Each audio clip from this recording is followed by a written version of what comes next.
जय हिंद। आए दिन विद्यार्थियों को कुछ न कुछ दिक्कतों का सामना करना पड़ता है।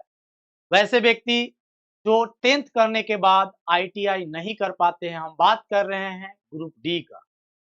काफ़ी दिनों से, काफ़ी वर्षों से ग्रुप डी को लेकर के विद्यार्थी इंतज़ार करते रहते हैं। वैसे विद्यार्थी जो 10th करने के बाद आईटीआई नहीं कर पाते हैं, 10+2 करते हैं, फिर ग्रेजुएशन करते हैं, लेकिन उन लोगों को भी इंतज़ार रहता है कि जब ग्रुप डी का वैकेंसी आएगा, तो हम उसमें फॉर्म भरेंगे। लेकिन जब फॉर्म आता है, वैकेंसी आती है, तो उसमें नए-नए रूल लागू कर दिए जाते हैं। उस वक़्त विद्यार्थी के पास क्या ऑप्शन रह जाता है, इसके बारे में हम चर्चा करेंगे। एसएससी की तरह भी आरआरबी यानी रेलवे जो है एक शॉर्ट कैलेंडर जारी किया था, जिसमें आप लोगों को बताया गया था कि अक्टूबर से लेकर के दिसंबर के बीच में आपका रेलवे ग्रुप डी का वैकेंसी आनी है। तो ये अब अक्टूबर लगभग आपका समाप्त होने वाला है।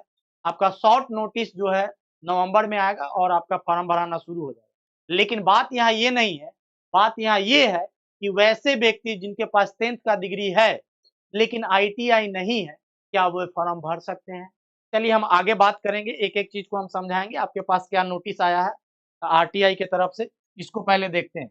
यह जो है एक बार इसके पीछे जब एग्ज़ाम हुआ था 2019 में, यही दुविधा उस वक़्त भी आई थी। 2019 में जब एग्ज़ाम हुआ था, तो उस वक़्त रेलवे जो है एक नोटिस जारी किया था। उसमें बोला गया था, the one time examination granted by Indian Railways. जब 19 में एग्ज़ाम होना था, तो उस वक़्त भी यही मामला सामने आया था विद्यार्थी लोगों के बीच में। तो उस वक़्त बोला गया था कि हम एक बार आपको छूट दे रहे हैं। 2019 में बोला गया था, हम एक बार आपको छूट दे रहे हैं और ये 2019 में दिया गया था, बोला गया था, the minimum qualification for all future यानी भविष्य में जो भी होगा एग्ज़ाम, उसमें आपको बोला गया था कि मिनिमम आपका जो क्वालिफ़िकेशन होना चाहिए, वह 15/6/2019 यानी कि 15 जून 2019 यानी लेवल 1 को ही ग्रुप डी बोला जाता है। इसमें बोला गया था कि जो भी आपके पास होना चाहिए, तो उसमें बोला गया था सिविल इंजीनियरिंग हो या मैकेनिकल हो या इलेक्ट्रिकल हो, जिसमें भी आपको फॉर्म भरना है उसमें आपका होना चाहिए। इसके बाद ही फ्यूचर में बोला गया था 10th पास प्लस अप्रेंटिस होना चाहिए आपके पास, या 10th पास प्लस आपके पास आईटीआई का डिग्री होना चाहिए, तब आप फॉर्म भर सकते हैं। यह 2019 का मामला है। 2019 में आपको इस प्रकार से बोला गया और बोल दिया गया था कि फ्यूचर में जो भी होगा, आपको इसी प्रकार से इसी के आधार पर चलना है, यानी 10th पर आपका कोई वैकेंसी नहीं आएगा। लेकिन यहाँ पे फिर जब आरटीआई से सवाल पूछा गया, तो आरटीआई से सवाल की तरफ से उधर से जवाब आता है और उसमें आपको बोला जाता है, ये जो जवाब आता है 14/10 यानी 14 अक्टूबर 2024 को उधर से रिटर्निंग जवाब आता है। इसमें आपको सवाल क्या पूछा गया था? कहा गया था, what is the minimum qualification for level 1 यानी ग्रुप डी के लिए आपका मिनिमम क्वालिफिकेशन क्या होना चाहिए इस बार 2024 में, आप हमें बताएं।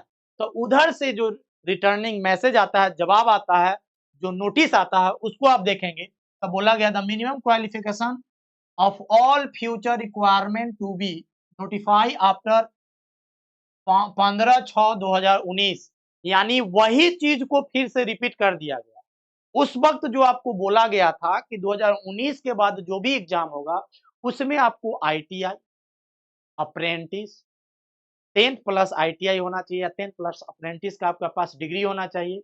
उसी बात को लेकर के यहाँ पे फिर से आपको रख दिया गया। लेकिन वैसे व्यक्ति क्या करें जिनके पास केवल 10th है और आईटीआई डिग्री नहीं है, अप्रेंटिस डिग्री नहीं है, वो लोग क्या करें?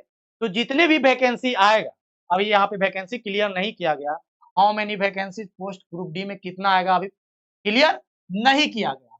लेकिन ऐसा अनुमान लगाया जा रहा है कि जितने भी वैकेंसी आएंगे, उसमें से टोटल वैकेंसी का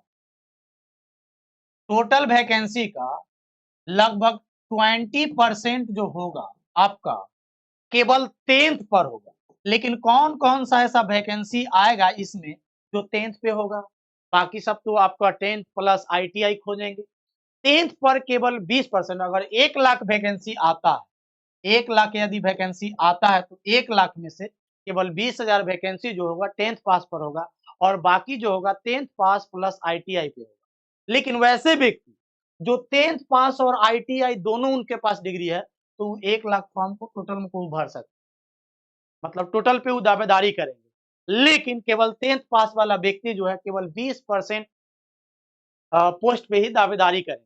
इसमें आपको कौन-कौन सा वैकेंसी रहने वाला है? इसमें आप देखेंगे तो टोटल जो है आपका वैकेंसी दिया गया है, हेल्पर का दिया गया है, इलेक्ट्रीशियन एसी का दिया गया है, पावर का दिया गया है, ट्रेड लाइटिंग का दिया गया है। जितने भी इसमें वैकेंसी दिए गए हैं, इसमें से आपको लगभग वही 3-4 वैकेंसी ऐसे रहेंगे, यहाँ पे आपका देखेंगे तो 3-4 ऐसे वैकेंसी रहेंगे, जिसमें ये आपका 10th पास पे रहेंगे, जिसमें आपका 10th पास पे केवल 3-4 वैकेंसी रहेंगे। अब यहाँ आपको देखना ये है कि कुल वैकेंसी कितना आती है, यह अगला महीना पता चलेगा, शॉर्ट नोटिस जब जारी होगा तब। नवंबर में आपका शॉर्ट नोटिस आ जाएगा और नवंबर से आपका फॉर्म भराना शुरू हो जाएगा। तो चलिए बहुत-बहुत शुक्रिया। जय हिंद।